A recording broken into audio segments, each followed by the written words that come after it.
queria estar lendo um trecho, antes de se assentarmos, bastante conhecido, no Evangelho de João, capítulo 14, um verso de número 6. Evangelho de João, capítulo 14, verso 6.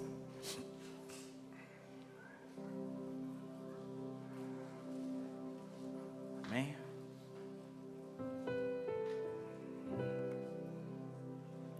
Enquanto vocês procuram, né? Seja muito bem-vindo, vocês que nos visitam nessa manhã, vocês que nos assistem pelas redes sociais. Claudinha de Jesus que voltou, né? Está conosco, seja bem-vinda. Você, o Massachi, depois manda um abraço para ele. E cada um de vocês. Evangelho de João, capítulo 14, verso 6. Todos encontraram? Respondeu-lhe Jesus: eu sou o caminho, a verdade e a vida. Ninguém vem ao Pai senão por mim. Senhor, essa é a tua palavra, ministra ela aos nossos corações nessa manhã, papai. Que o teu Santo Espírito traga revelação, Senhor, em nome de Jesus. Amém e amém. Vocês podem se assentar.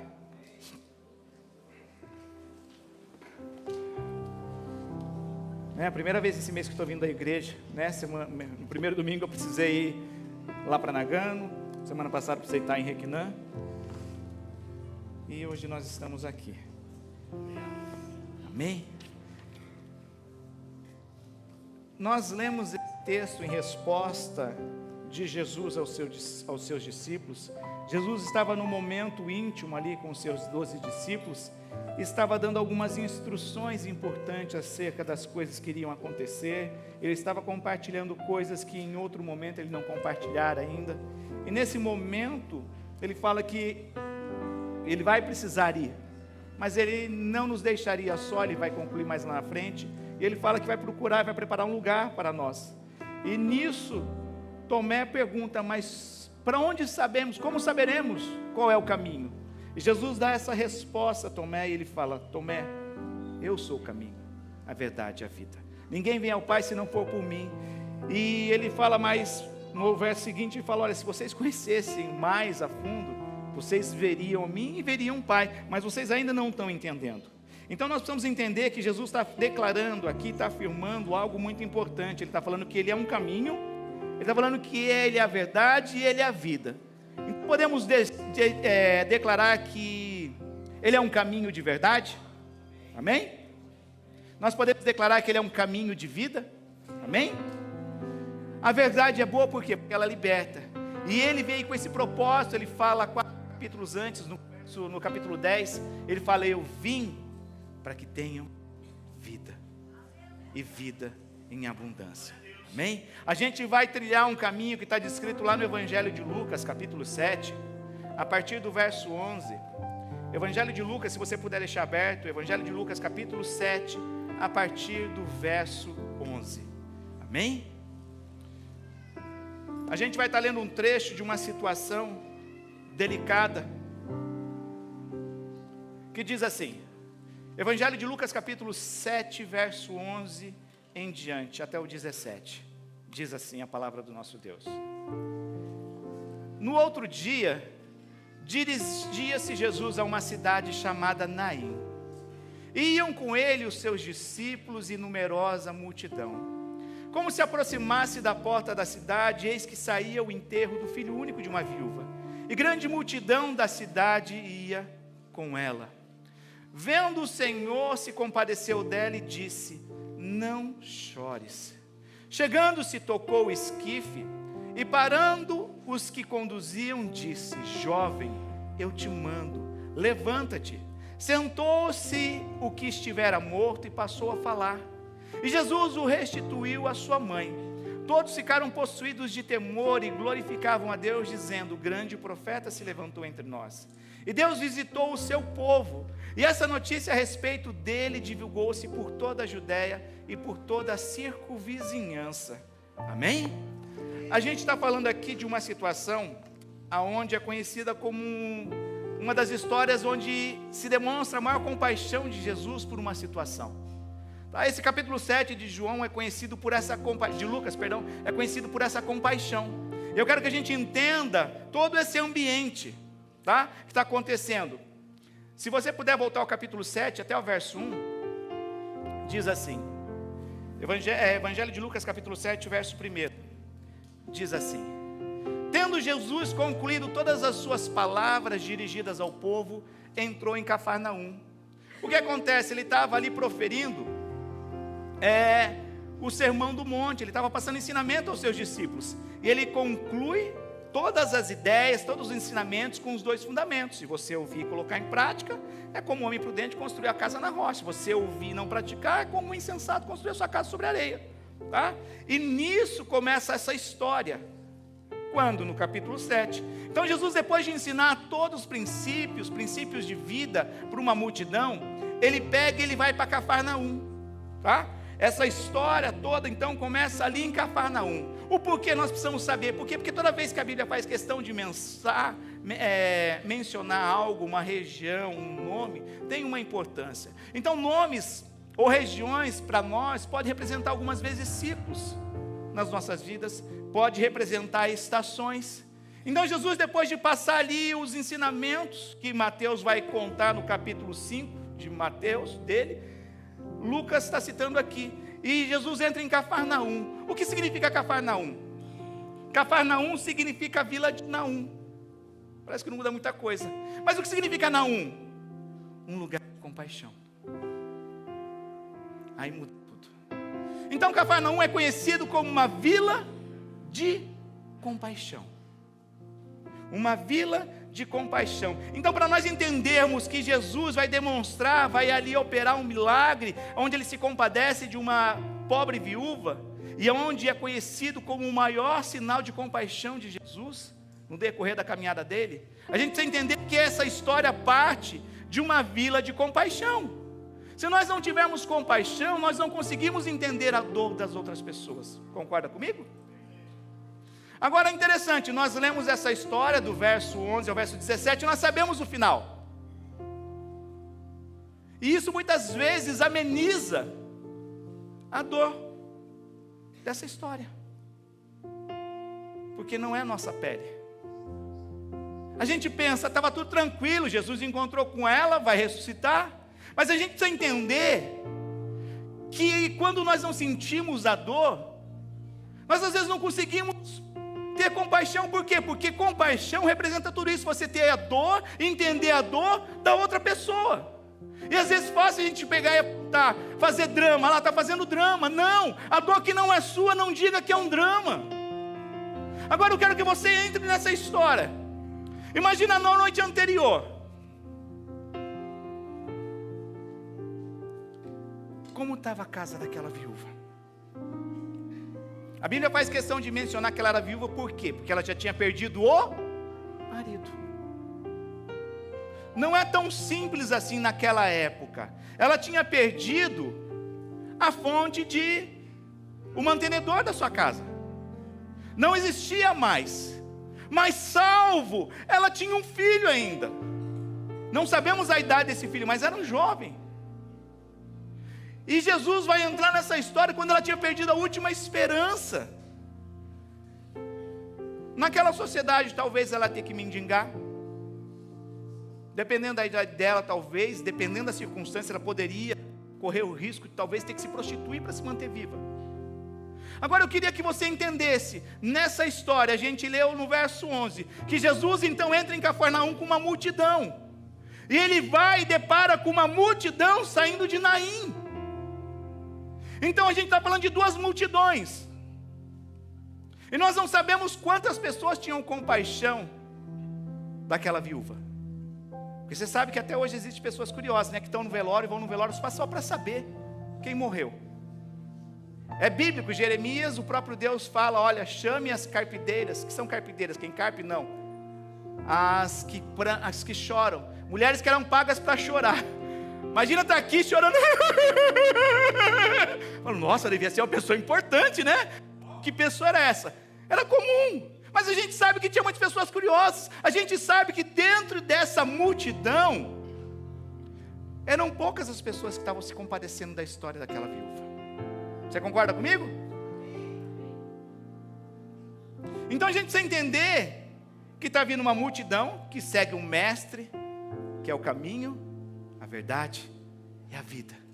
E está vindo outra multidão cruzar com ele, que está pranteando a dor de uma viúva. Eu pergunto, independente de qualquer circunstância, qual multidão você escolheria estar?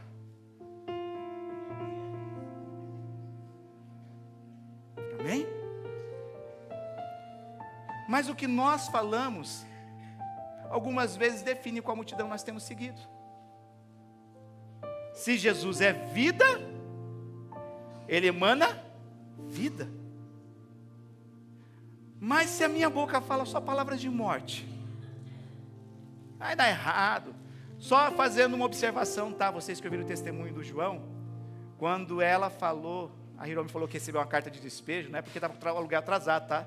Só esclarecer. É porque eles moram num apartamento da prefeitura, e pelo salário anterior do ano passado ele ter sido alto, ele não poderia permanecer mais.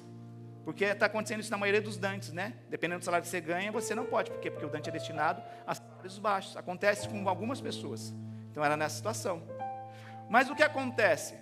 Às vezes a gente pode falar palavras de morte. Eu lembro muito bem no dia 14, já dando quase 11 meses depois, as palavras que foram proferidas naquele dia pelo pastor Rony. Só que eu não lembrava um versículo que ele mostrou até para me acompanhar o vídeo. O pastor Rony falou assim: olha, não se preocupa com nada, Deus é o dono de todos os prédios e casas nessa nação. Eu falei, eita. Aí a minha única preocupação foi, todo culto eu olhava, cadê o João Hiromi? Porque o pastor deixou bem claro que Deus está falando, para você não ter nenhum culto. Aí todo dia eu olhava lá, tá no caminho certo, está seguindo a multidão certa, de vida. Por quê? Porque as nossas reações, se a Bíblia fala que a boca expressa que está cheio o coração, o que eu tenho falado define a multidão que eu tenho seguido, concorda comigo? Se você é um murmurador, mas não, vai, o amigo seu, é um murmurador, você não, é muito bem. O amigo seu é um murmurador, qual multidão ele se encaixa? Amém? Da morte. Essa mulher pode representar muito bem situações da nossa vida a qual nós não entendemos, a qual se apaga a esperança, a qual nós não conseguimos ver uma solução. Talvez você pense, mas está falando de uma viúva que perdeu o filho. Não, nós estamos falando de uma situação a qual Deus muda e Deus pode mudar a sua. Amém? A gente está vendo o encontro de dois filhos únicos. Presta atenção nisso. Está vindo um filho único, vivo, destinado a morrer. Porque a morte dele nos traz vida. Agora está vindo um outro filho único, morto, mas que nos planos de Deus estava destinado a viver. Por isso nós não devemos se apegar às circunstâncias, àquilo que nós vemos, porque nós não andamos pelo que vemos, nós devemos andar pelo que cremos. Nós devemos trilhar esse caminho que é de vida, que é de verdade. Então quando nós entendemos o que significa a palavra de Deus, eu escolho Ele. Não adianta a gente cantar, eu escolho Deus. Não, você tem que escolher a Deus com as suas decisões, com as suas atitudes. Você tem que escolher a multidão que você segue. Não tem problema acontecer uma situação e de repente você participar de um velório. Não estou falando disso, tá?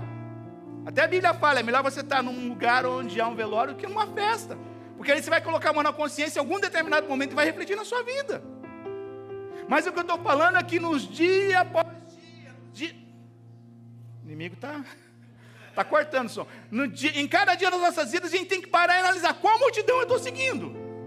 Agora olha só que interessante. Vila da Compaixão. Naim só é referido na Bíblia nesse momento. Nesse capítulo 7 de Lucas. Naim significa aquilo que é delicado, aquilo que é gracioso, aquilo que é formoso, aquilo que é agradável. Eles não estavam sepultando na cidade, porque não era isso que acontecia, sepultava fora da cidade. Provavelmente eles estavam indo para algumas cavernas para colocar ali o filho daquela viúva.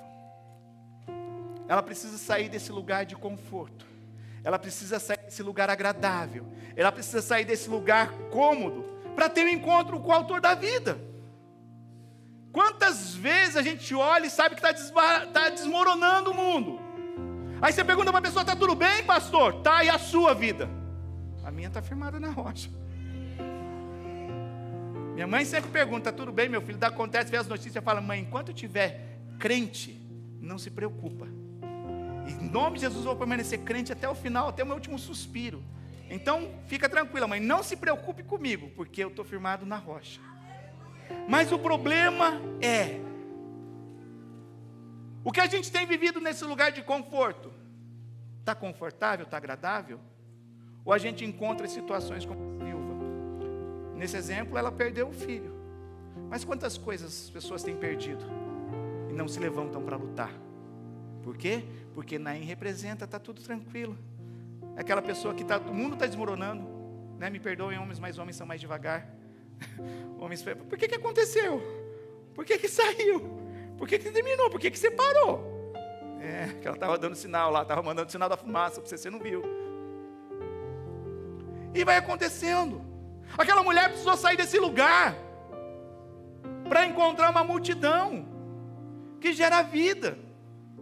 Olha só que interessante isso, e guarda isso no teu coração. Segundo a lei, descrita nos 5 primeiros livros da Bíblia, uma pessoa que tocasse ou entrasse em contato com um animal ou com um defunto, era considerado o quê? Impuro. Ela estaria privada de um tempo, ela está indo adorar a Deus, oferecer sacrifícios a Deus, amém? Jesus quebrou um protocolo, porque a Bíblia fala que ele foi lá e tocou na esquife, provavelmente por ser uma família de baixo poder aquisitivo, e por ser naquela época, não era um caixão igual nós conhecemos hoje, tá, provavelmente era uma maca, e aquele jovem estava enrolado, tá? Então ele estava deitado, igual como se fosse em cima de uma maca, e Jesus vai e toca. O que Jesus estava correndo risco, segundo a lei, segundo a religiosidade? Ele estava ficando impuro, mas ele é o caminho da vida. Ele é aquele que Paulo descreve em 1 Coríntios, que venceu o último inimigo, que era a morte. Jesus não tem problema com a morte. Jesus veio para gerar vida. Jesus quebra um protocolo para gerar vida. Mas quantas pessoas que por causa da religiosidade vivem tudo certinho, mas geram morte? Isso é sério. Faz tudo bonitinho, mas não emana vida. É certinho até demais. Não tem problema você ser certinho, mas emane vida. Não adianta nada a gente quebrar, cumprir protocolos, cumprir rituais, se não gera vida. Se não geram vida através de você, através da minha vida. Nós somos chamados para isso, se nós estamos ligados nele. Se nós estamos ligados em Jesus, a videira verdadeira, tem que fluir a mesma essência que a nele. Mas se não se não tomarmos cuidado, corremos o risco de emanar morte. Imagina uma pessoa, 2 multidões, uma do velório e outra de murmuradores. Outras não precisam nem gerar vida, fala, coitadinha, que dó, pobrezinha, vai ser mendiga agora. E ficasse por isso. Mas Jesus faz questão de mudar essa situação. Por isso nós precisamos entender qual multidão nós temos seguidos. Nós precisamos entender o propósito de Jesus. Semana que vem é o culto de Natal. Nós precisamos entender que a morte dele, que não foi no dia 25, o que representou, mas muito mais profundo e poderoso, foi a morte dele. Porque, como a gente falou nesse encontro, era um homem vivo, um filho único vivo, destinado a morrer. Cruza com um filho morto, que nos planos de Deus estava destinado a viver. O que de Deus, que de repente não tem dado certo, você precisa sair de Naim, para que venha viver. Ah, são os meus negócios, mas você colocou Deus, os seus negócios na frente. Você coloca depois e começa a dar errado, aí não adianta. Você faz tudo sozinho, pensa tudo sozinho, escolhe tudo sozinho, aí dá tudo errado, e você quer que Jesus venha remendar, ele pode fazer isso. Mas para que passar por tudo isso? Se nós podemos colocar Jesus à frente. Então, qual multidão nós temos seguidos? Ali é o encontro, então, de 2 multidões, 2 filhos únicos, mas é o encontro de 2 pessoas que estavam sofrendo. Uma mulher que talvez ali naquele momento ela já tinha derramado todas as suas lágrimas, tinha mais um pouco ainda. Mas volta no dia anterior naquela casa. Vem cá, dona Rita, a senhora vai participar. Você tem que fazer uma... Fica aqui agachadinha, sentadinha com cara de dó, de quem está assim, ó. Você é a viúva, essa viúva de Naim. O pessoal tem que olhar com você e ficar com dó. Não é para rirem.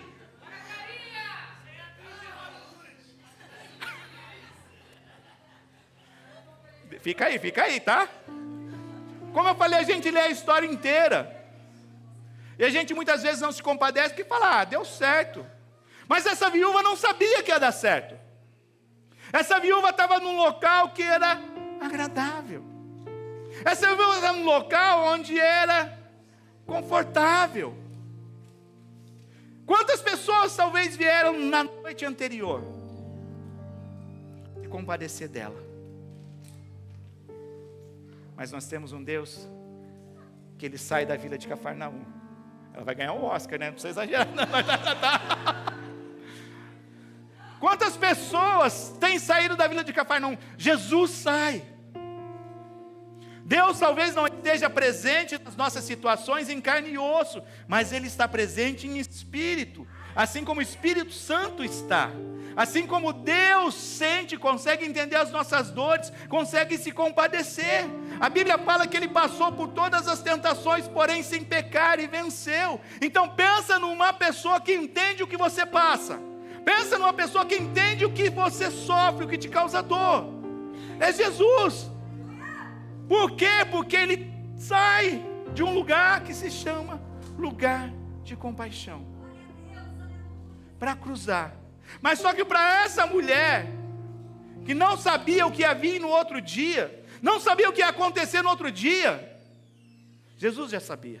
Você consegue entender que Jesus, mesmo quando você está passando por mais dificuldade, você consegue entender que Jesus, quando foi liberado uma palavra no dia 14 de janeiro aqui, mesmo no decorrer das situações, conseguia entender e ver o testemunho que nós ouvimos hoje do João e da Hirome?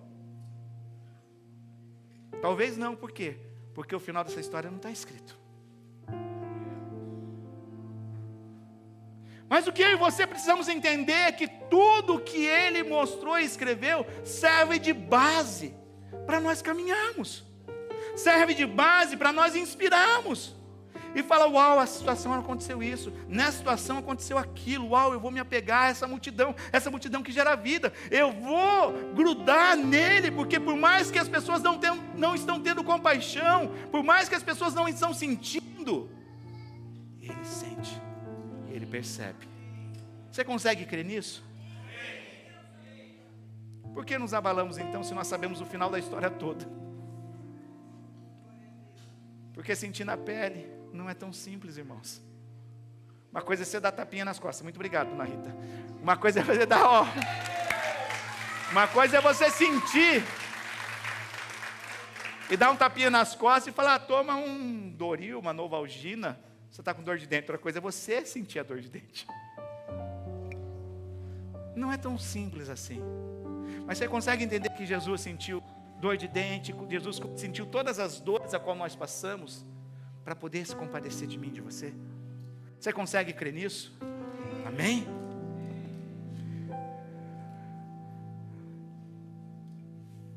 A gente então vê um encontro de duas multidões, dois filhos únicos, duas pessoas sofredoras, a viúva que estava sofrendo, e um homem que sabe o que é sofrer, que sabe o que é padecer, o profeta declara. Mas a gente vê um encontro de dois opostos, de dois inimigos, a vida com a morte. Eles estão se cruzando. E Paulo fala na primeira epístola aos Coríntios que o último inimigo foi vencido. Qual? A morte. Eles se cruzam. E Jesus é o quê? É o caminho de verdade, é o caminho de vida. Nós precisamos, nos momentos mais sombrios ou mais difíceis da nossa vida, cruzar com esse caminho sempre de vida e de verdade. Por mais que estejamos ouvindo mentiras, estejamos vendo circunstâncias adversas, você tem que entrar ou cruzar ou estar nessa fila.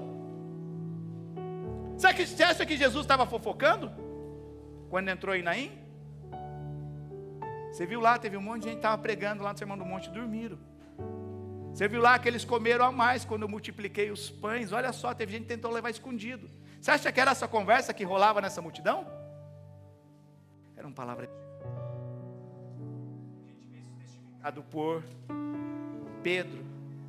Quando todos deixam de seguir, Jesus fala: vocês não vão? Para onde nós iremos, se só tu tens palavras de vida? Independente da circunstância que você esteja passando, ou cruze, ou permaneça nessa multidão, que ouve palavras de vida, que vivenciam milagres, amém? Agora dá um zoom ao contrário aí, vamos ver essa história do capítulo 7, muito mais ampla.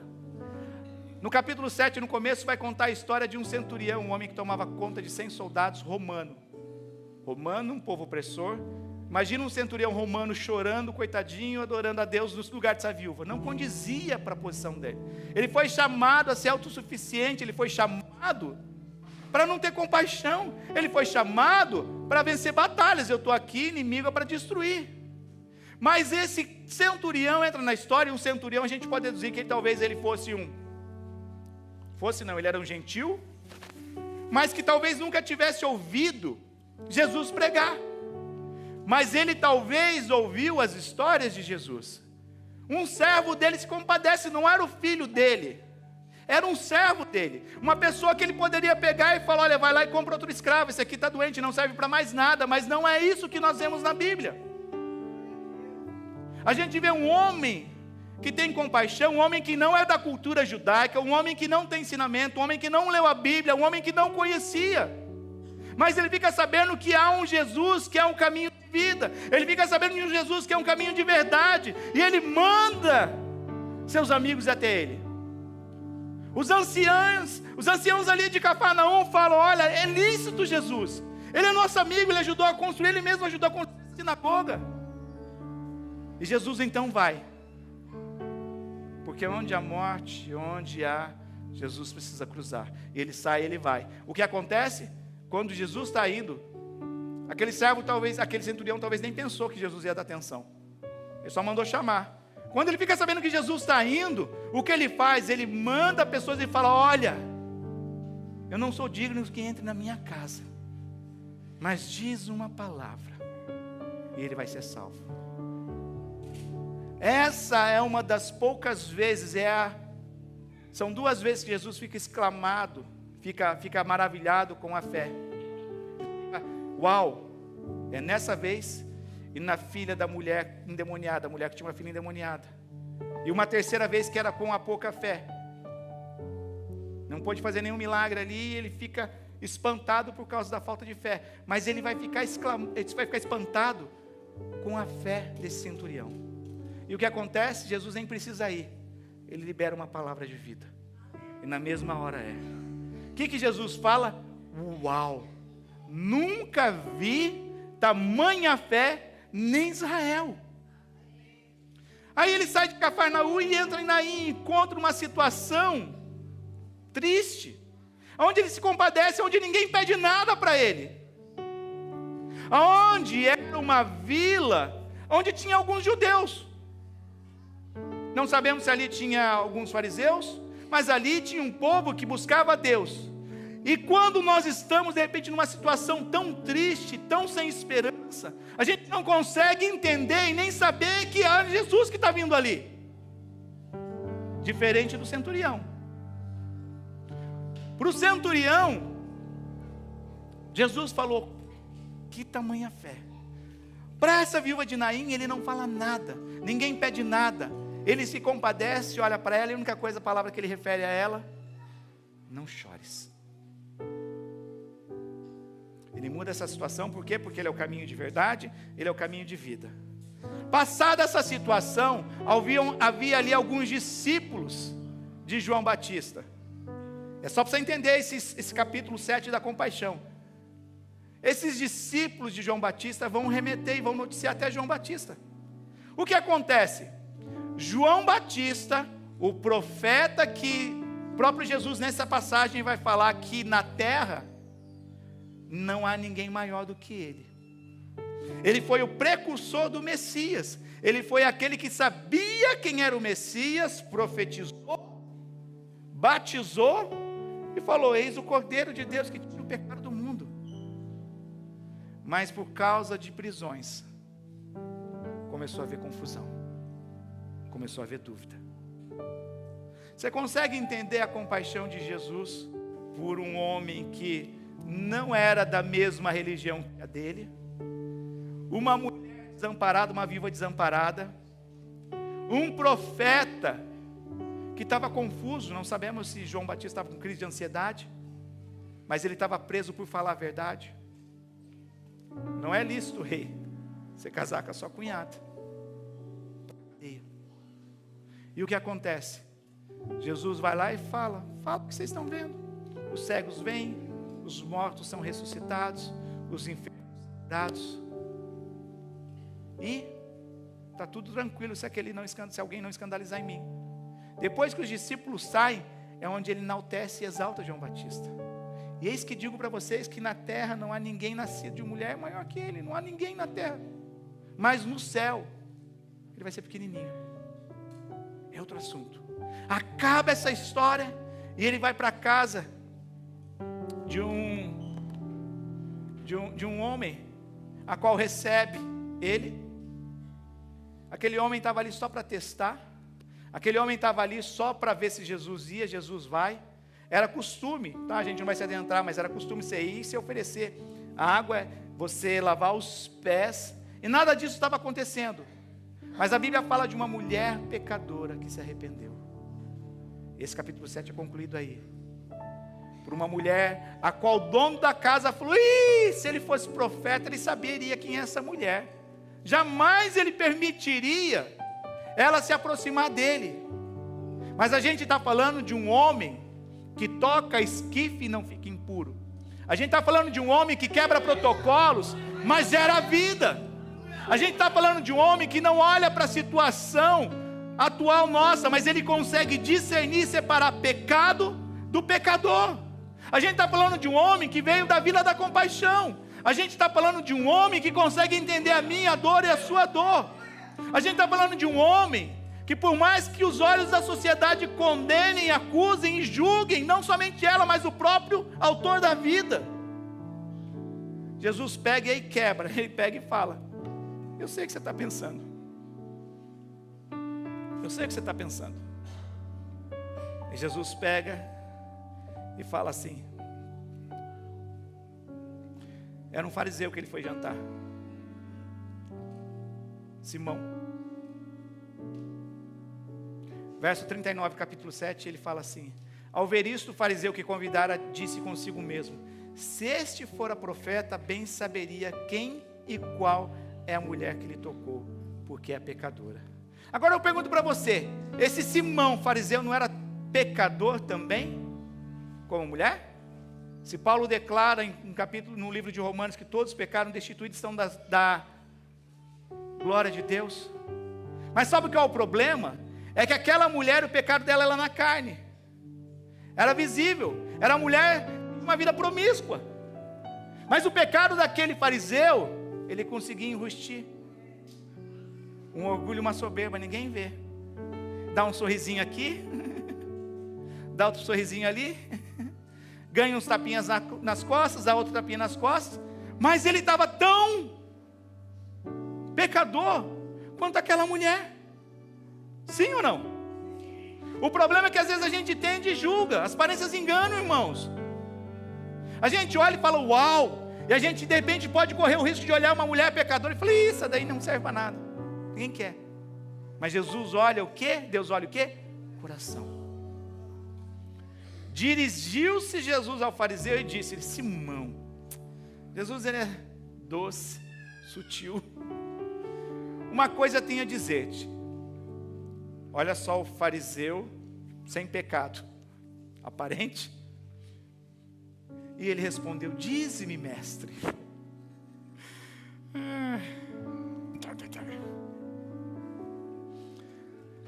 Certo credor tinha 2 devedores. Um lhe devia 500 denários, Simão, e o outro 50. Não tendo nenhum dos dois com que pagar, Simão, perdoou-lhe a ambos. Qual deles, portanto, amará mais? Simão respondeu: suponho que aquele quem mais perdoou. Jesus fala: se julgar, você sabe julgar bem, trem. Mas reconhecer e se arrepender você não sabe. Ter compaixão você não sabe. E voltando-se para a mulher, disse a Simão: vê esta mulher? Entrei na tua casa e não me deste água para os pés, esta porém regou os meus pés com lágrimas e os enxugou com seus cabelos. Não me deste ósculo, ela entretanto, desde que entrei, não cessa de beijar os meus pés. Não me ungiste a cabeça com óleo, mas esta com bálsamo ungiu os meus pés. Por isso te digo, perdoado-lhe são seus muitos pecados, porque ela muito amou, mas aquele a quem pouco se perdoa, pouco se ama. Então disse a mulher: perdoados são os teus pecados. Os que estavam com ele à mesa começaram a dizer entre si: quem é este até que perdoa pecados? Mas Jesus disse à mulher: a tua fé te salvou, vai em paz. E aí ele conclui essa história de compaixão. Pega um homem que não conhecia muito, se compadece. Pega uma mulher que talvez conhecesse o Messias, mas estava perdida por causa da situação, e é compreensível isso, e cruza o caminho dela e fala: não chores. Depois ele vai e manda uma palavra de conforto. E não está errado, manda ele está certo. É o mesmo homem que ele batizou, é o mesmo Cordeiro de Deus que ele declarou, ele não mudou. E Jesus não condena. Ele não está falando: ei, João, você está viajando, você está julgando, você perdeu a fé, você isso, aquilo, não. Jesus pega e dá a palavra, sabe por quê? Porque ele gera vida. A gente está falando de um homem que é um caminho da verdade, um caminho de vida. Para a gente estar concluindo. Olha só que interessante isso.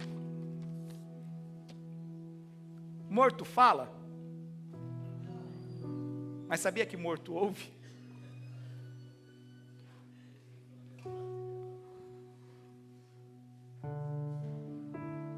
Uma vez eu vi o testemunho do pastor Gadima, pastor lá da África, da Tanzânia, que muitas pessoas eram curadas, muitas pessoas se convertiam, e um dia eu tive a oportunidade de perguntar, não diretamente, mas estava no trabalho com líderes, e ele falou. Aí ele respondeu a minha pergunta, no caso, sem eu precisar fazê-lo.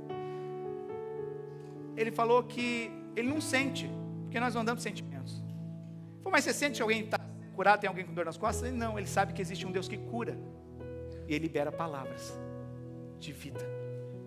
Só que lá é em céu aberto, e do lado, ele tem que andar com segurança, porque do lado, ao redor, tem muitos muçulmanos que já tentaram matar eles, não uma, não duas vezes. Tem muitas pessoas que ficam endemoniadas e partem para cima dele, com faca para matá-lo, Então ele tem todo o esquema lá, A polícia da cidade o abençoa. Só que nisso muitos se convertem, por quê? Porque ouvem palavras de vida. Agora a pergunta, respondendo a pergunta que eu fiz: morto não fala, mas morto ouve. Por quê? Romanos 10, 17, ora a fé vem pelo ouvir. Mas o problema é que muitas vezes a gente vê uma situação e a gente declara morta, e a gente deixa de declarar vida. Ah, meu filho não tem jeito mesmo, não quer estudar, está se envolvendo com droga, porque para você a situação está morta. Você tem que aprender a se levantar e aprender a declarar vida. De repente seu casamento não está do jeito que você gosta, e você declara morte. Você tem que estar ligado na figueira e declarar vida. Não está do jeito que eu quero, Senhor, mas vai mudar. Não está do jeito que eu estou entendendo, mas vai mudar. A situação no meu trabalho não está do jeito que eu quero, Senhor, mas vai mudar. Eu declaro vida. Por que eu estou falando que surdo morto ouve? Esse menino estava morto, amém? Jesus falou para ele: ei jovem, levanta-te. E o morto ouviu. Evangelho de João, mais para frente, capítulo 11. Lázaro! Lázaro! Vem para fora. Ah, pastor, é coincidência. A filha de Jairo. Todo mundo zombando e Jesus tentando aliviar. Ei, ei, ei. Só está dormindo.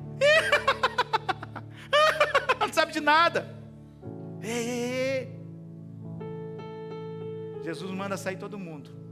Fica a filha, a família, fica os 3 discípulos mais próximos. E o que Jesus fala para a menina?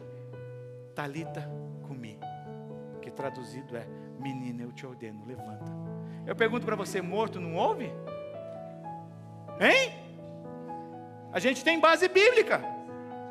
Morto ouve ou não ouve? Situações que de repente parecem para a gente estar mortas, podem ouvir ou não?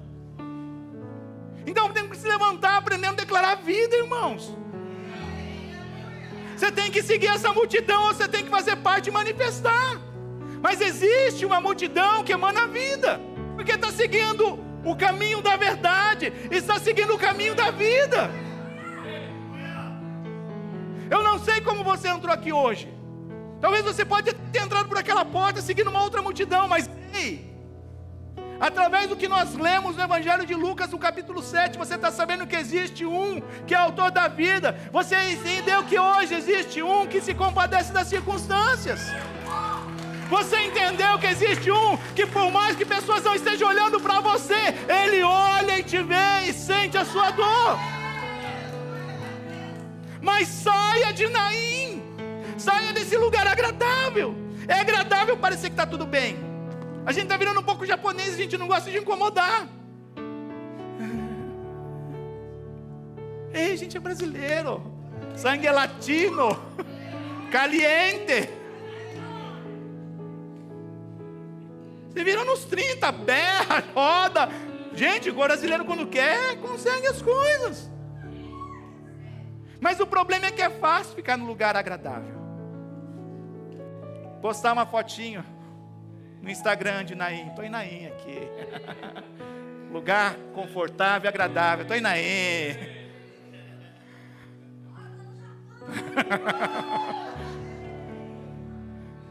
A palavra de Deus nos faz ouvir, irmãos.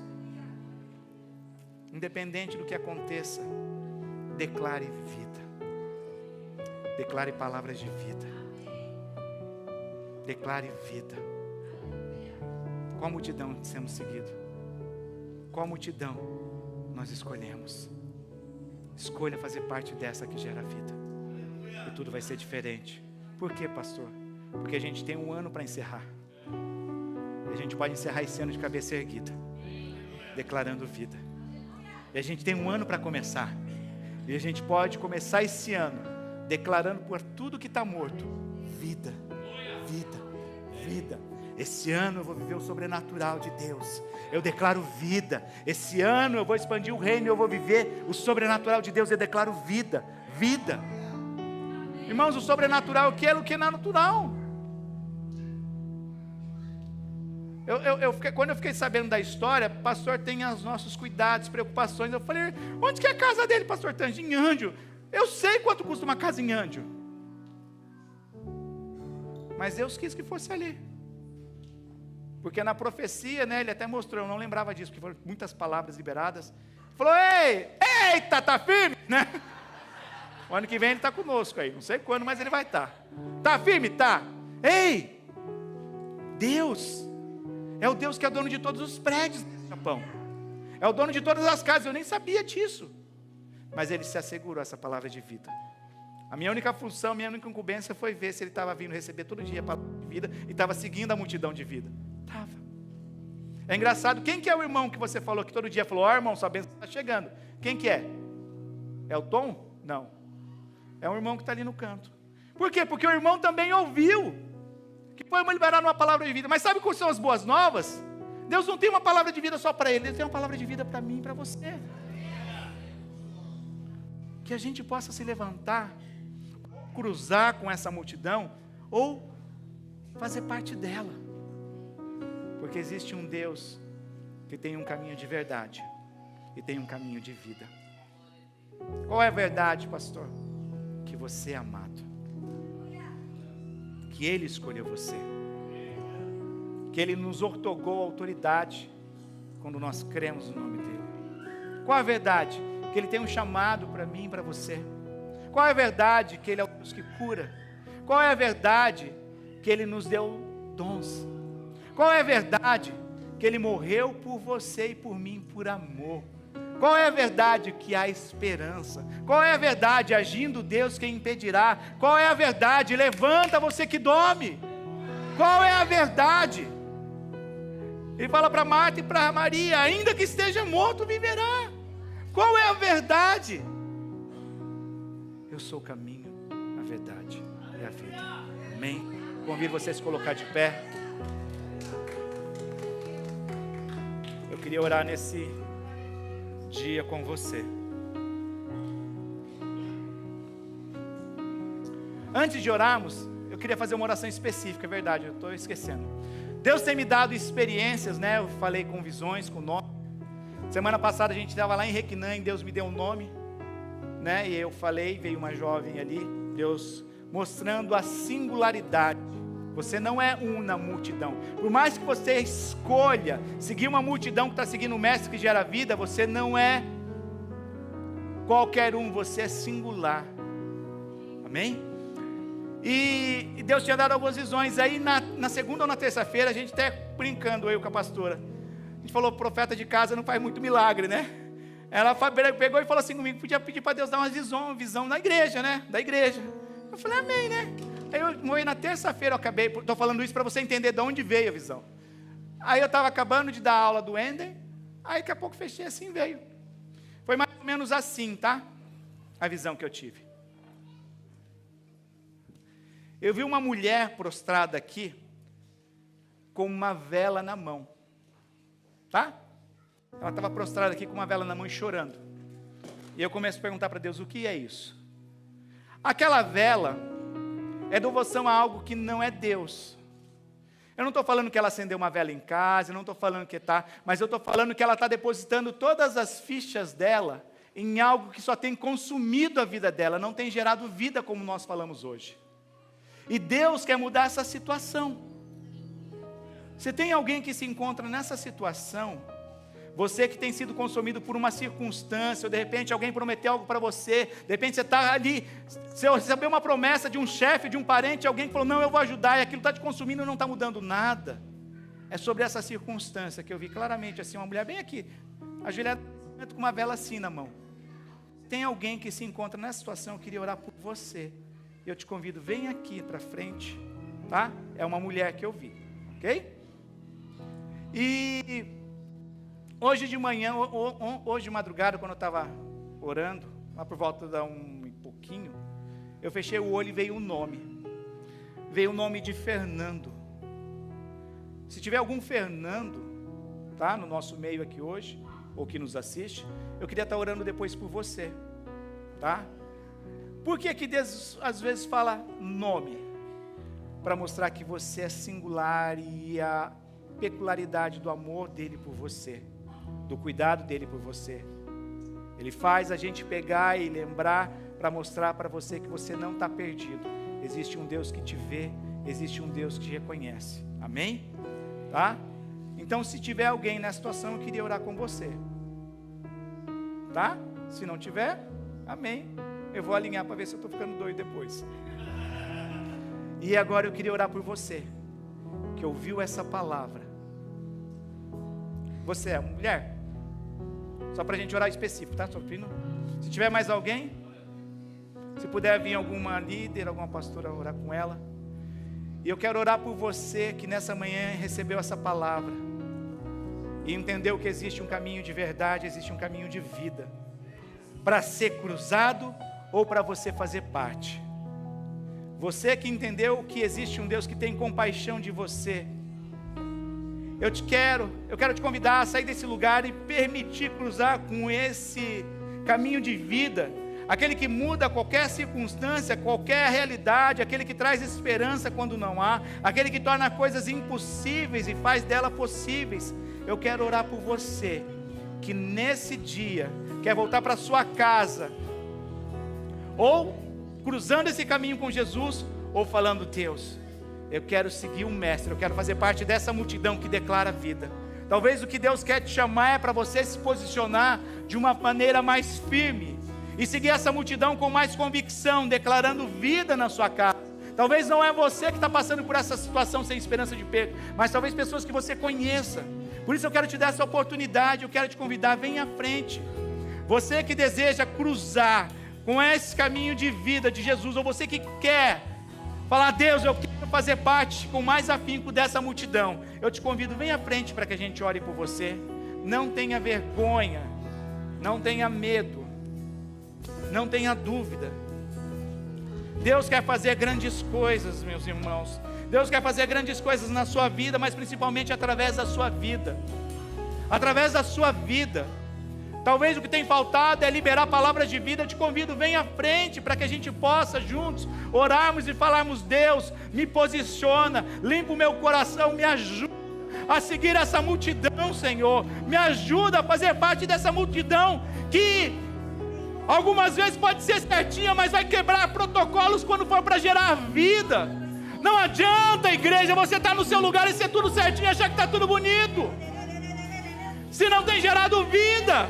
Nós somos chamados para gerar vida. Nós somos chamados para gerar vida. Talvez você precise sair hoje de Naim. Está tudo agradável, está tudo confortável. Eu te convido a sair de Naim. Saia de Naim, porque você precisa ter um encontro com o Mestre. Você precisa ter um encontro com o Autor da vida. Aquele que te muda, aquele que transforma, aquele que muda a sua história, aquele que não te julga, aquele que não te condena, mas aquele que tem compaixão de você. Saia daí hoje, saia de um lugar agradável, mas que tem morte, saia de um lugar confortável, mas que não tem vida.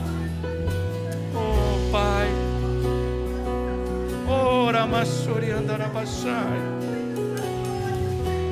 Obrigado, Jesus.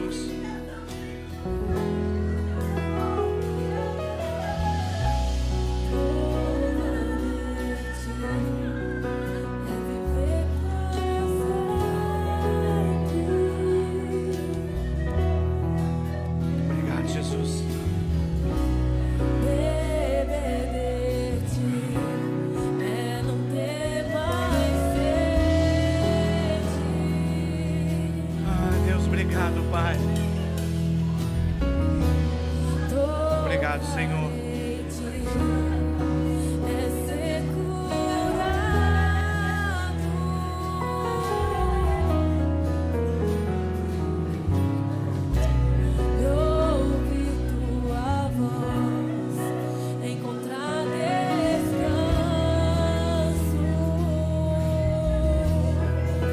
faça desse louvor mais uma realidade na sua vida.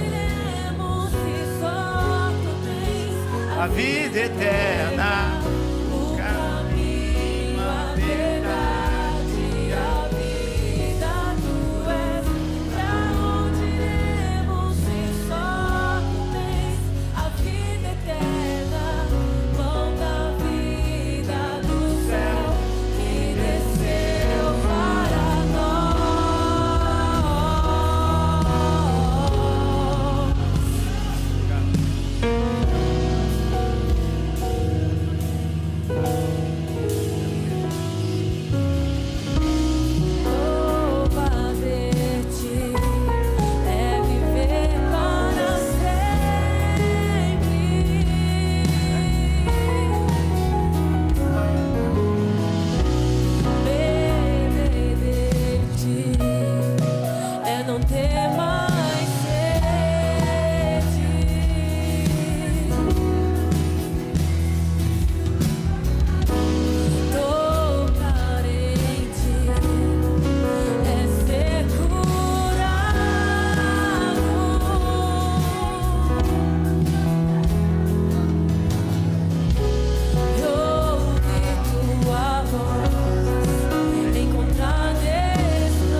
convicção da salvação, porque não é pelas obras que somos salvos, não é porque somos bonzinhos, não é porque cumprimos rituais, mas é porque somente Jesus pode dar essa convicção da vida eterna, como nós cantamos.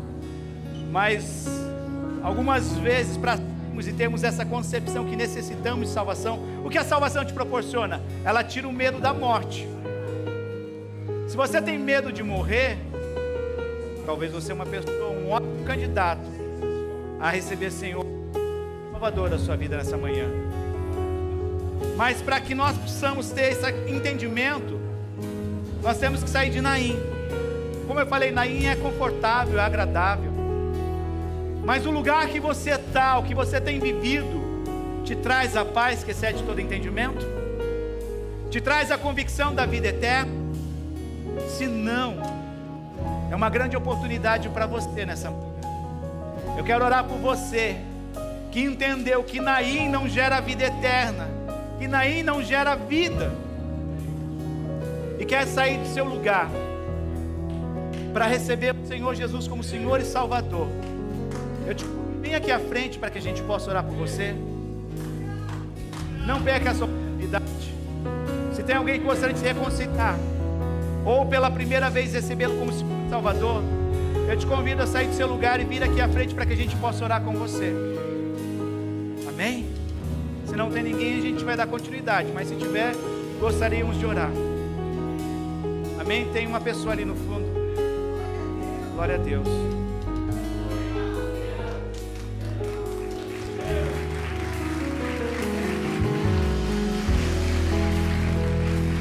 Glória a Deus. Glória a Deus.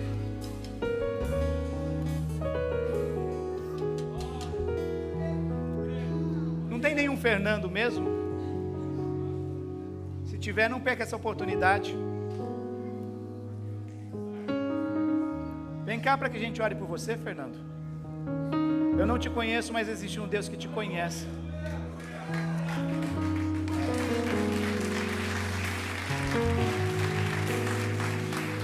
Eu não tive isso na minha vida.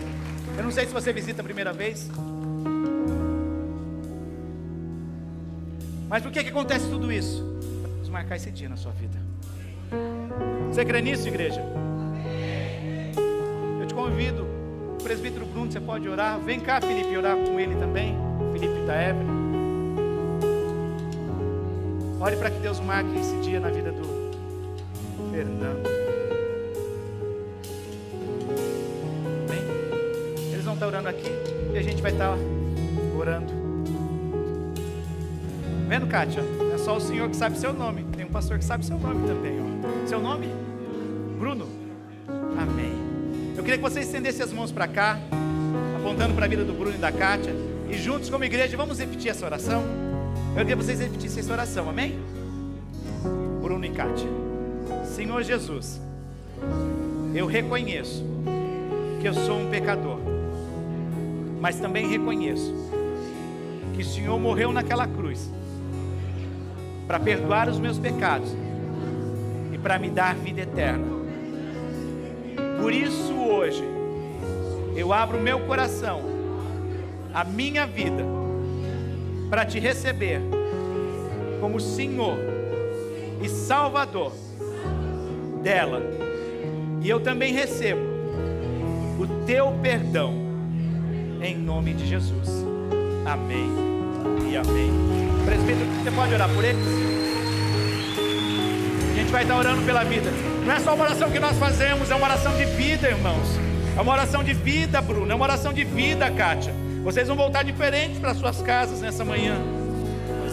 Pai, nós te agradecemos, Deus. Porque nós cremos que nesse momento, assim como nós estamos aqui em festa, papai, Senhor querido, os céus também declaram festa, papai. Porque em nome de Jesus, nessa linda manhã, meu Deus, agora as suas vidas aqui, Senhor, estão se entregando, papai, abrindo seus corações e te recebendo como Senhor e Salvador de suas vidas, papai. Que o Senhor possa mudar a história, meu Deus. Em nome de Jesus, papai, de tudo aquilo que eles têm vivido, papai. E que até hoje, meu Deus, que a partir de hoje eles venham, Senhor, experimentar, Senhor, quão bom é te servir, meu Deus. Quão bom é ser filho desse Deus maravilhoso, papaizinho querido. Portanto, meu Deus, em nome de Jesus, papaizinho querido, que a tua destra fiel esteja sobre a vida dessas vidas, meu Deus, dessas duas pessoas que se entregaram aqui nesta manhã, em nome de Jesus, papai. Ser com eles, papaizinho querido, a partir de hoje, meu Deus, como eles vêm declarar aqui publicamente, meu Deus, que agora fazem parte dessa família, em nome de Jesus, papaizinho querido. Aleluia. Você pode se aplaudir o Senhor para celebrar?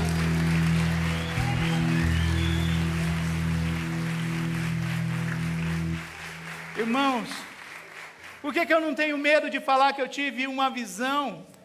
Porque eu sigo um caminho de verdade. Porque eu não me intimido em falar que tinha um Fernando aqui. Porque eu sirvo um Deus que prega a verdade, irmãos. Por que essa palavra tem chegado até a sua vida até o dia de hoje? Porque ela é a verdade. É por isso que a igreja tem permanecido de pé. Porque nós sabemos em que multidão nós temos seguido, irmãos.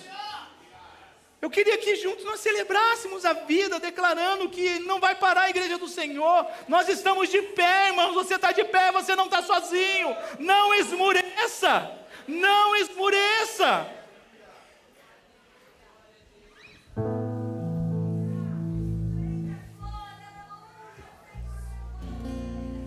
Vamos lá, vou ajudar eles. Não caminhamos.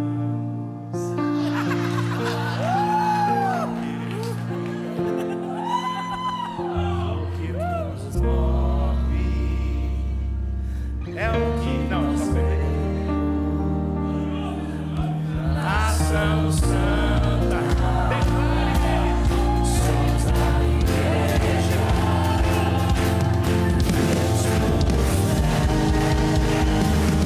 Estamos de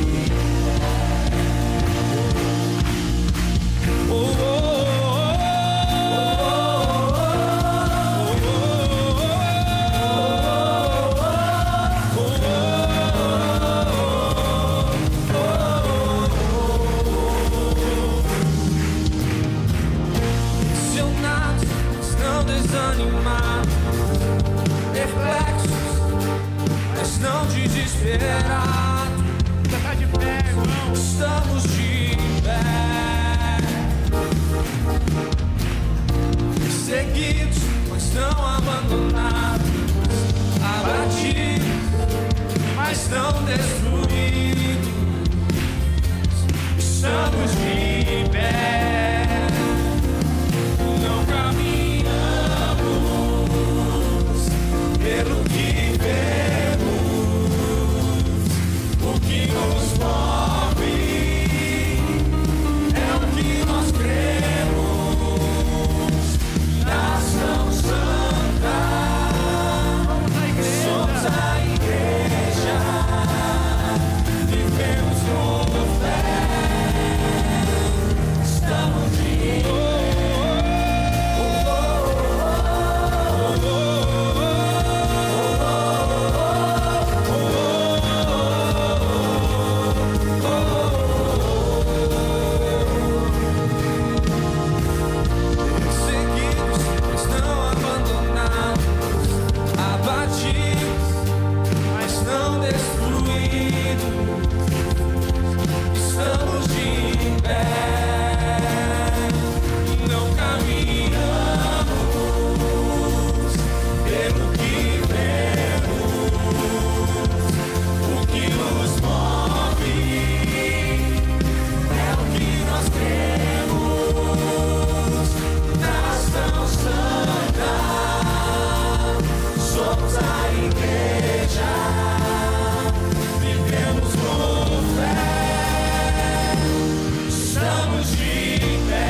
você crê que nós vamos terminar esse ano avançando, e nós vamos começar o ano de 2025 avançando, eu quero orar por você.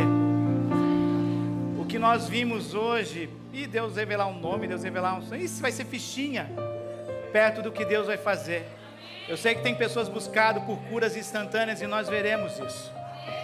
Nós veremos portas sendo abertas, nós veremos o impossível se tornar possível, porque nós creremos, nós cremos e continuaremos a crer, porque nós estamos seguindo aquele que é o caminho de verdade, aquele que é o caminho de vida. Se você deseja viver sobrenatural na sua vida, você vai orar por pessoas, as pessoas vão ser curadas, irmãos. Deus vai te dar a palavra de sabedoria, Deus vai te dar a palavra de revelação, Deus vai te dar fé na proporção para operar aquilo que Ele deseja. Nós vamos viver sobrenatural, irmãos. Eu creio que Deus tem permitido a gente terminar esse ano assim, vivendo algumas experiências para a gente começar de cabeça erguida, igreja. Se você é essa igreja que nada pode parar, se você caminha por fé e você quer avançar, eu queria que você estendesse as suas mãos. Eu convido os pastores para estarem vindo aqui. Todos os pastores, a gente vai, estendam as mãos para cá abençoando. Você quer ver o sobrenatural? Os pastores, por favor.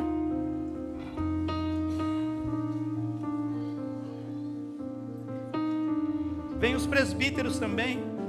Estenda as suas mãos para cá, levante a sua mão. Não é sobre circunstâncias favoráveis, é sobre milagres, é sobre o sobrenatural. Talvez hoje não seja essa realidade sua, mas existe um Deus que é poderoso.